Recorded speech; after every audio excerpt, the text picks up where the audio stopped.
इस वीडियो में हम मैमल्स में गैस एक्सचेंज और थर्मो रेगुलेशन के प्रोसेस को डिस्कस करेंगे।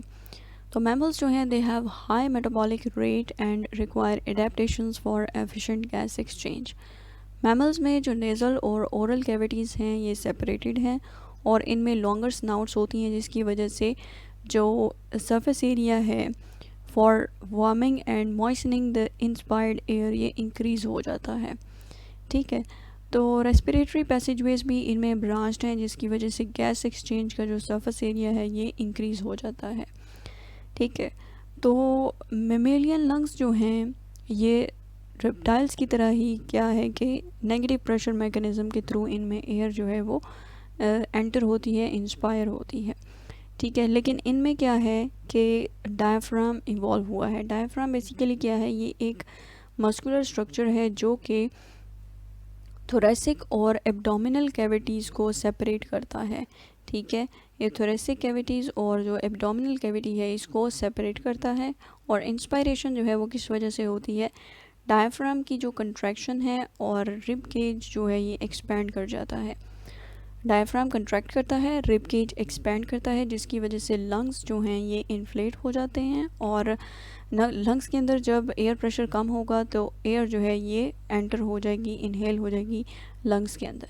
ठीक है, और नेक्स्ट एक्सपायरेशन जो है it is because of the elastic recoil of lungs, और जो भी मसल्स एसोसिएटेड हैं इंस्पिरेटरी मसल्स, इनकी रिलैक्सेशन की वजह से जो है एयर एक्सपायर होगी जो है रेस्पिरेटरी सर्फेसेस उनके थ्रू। ठीक है, तो इस तरीके से इनमें गैस एक्सचेंज या ब्रीदिंग का प्रोसेस जो है ये कैरी आउट होता है। नेक्स्ट है थर्मो रेगुलेशन।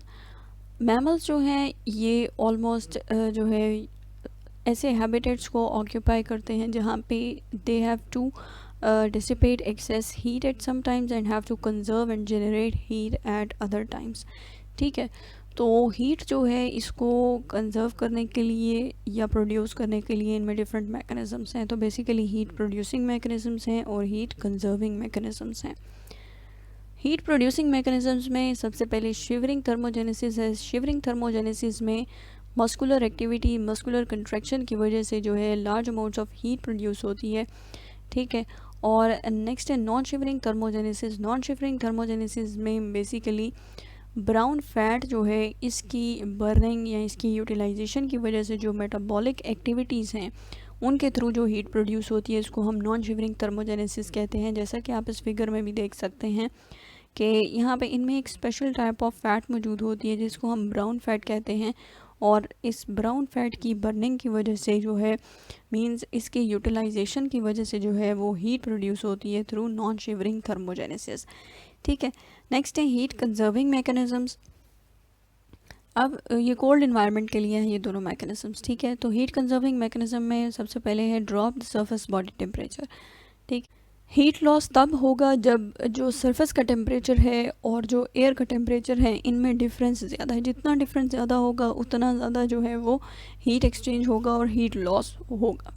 ठीक है, तो ये एनिमल्स क्या करते हैं कि अपने जो सरफेस बॉडी टेम्परेचर है इसको ड्रॉप कर लेते हैं। मिसाल के तौर पे जो वॉलरस है जो कि कोल्ड और आर्कटिक वाटर्स में रहता है, ठीक है, और उसमें जो सरफेस बॉडी टेम्परेचर है ये 0 डिग्री सेंटीग्रेड तक ड्रॉप कर जाता है, जबकि जो कोर बॉडी टेम्परेचर है ये 35 डिग्री सेंटीग्रेड होता है।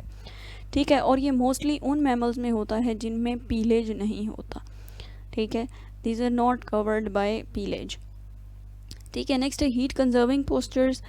हीट कंजर्विंग पोस्चर्स में ये ऐसे जो है वो पोस्चर्स इख्तियार करते हैं जिसमें जो इनके पुअरली इंसुलेटेड अपेंडेजेस हैं, ठीक है, या जो रेस्पिरेटरी सर्फेसेस हैं इनको ये टक कर लेते हैं, एक्सपोज नहीं करते। मिसाल के तौर पे यहाँ पे आप फिगर में देख सकते हैं ये आर्कटिक फॉक्स है, इसने अपने जो अपेंडेजेस हैं इनको भी कवर किया हुआ है और जो इसकी स्नाउट है इसको भी इसने फर में जो है वो कवर किया हुआ है ताकि जो रेस्पिरेटरी सर्फेसेस हैं वहाँ से भी हीट लॉस ना हो। ठीक है, नेक्स्ट है counter current heat exchange systems. Counter current heat exchange system में क्या है कि जो आर्टरीज ब्लड को पेरिफेरीज की तरफ लेके जा रही हैं, यहाँ पे आप इस फिगर में देख सकते हैं कि जो आर्टरी ब्लड को पेरिफेरल साइड पे लेके जा रही है it is surrounded by the veins जो कि ब्लड को लेके जा रही हैं बॉडी की तरफ। ठीक है, तो वेंस का जो है वो टेम्परेचर कम है, जिसकी वजह से आर्टरीज से जो हीट है ये ट्रांसफ़र हो जाएगी टू द वेंस, और जो हीट है ये इन्वायरमेंट के अंदर जो है ये लूज़ नहीं होगी। ठीक है। तो अब जो हॉट और ड्राई इन्वायरमेंट्स में रहते हैं एनिमल्स, वो किस तरीके से जो है वो एक्सेस हीट जो है इसको लूज़ करते हैं।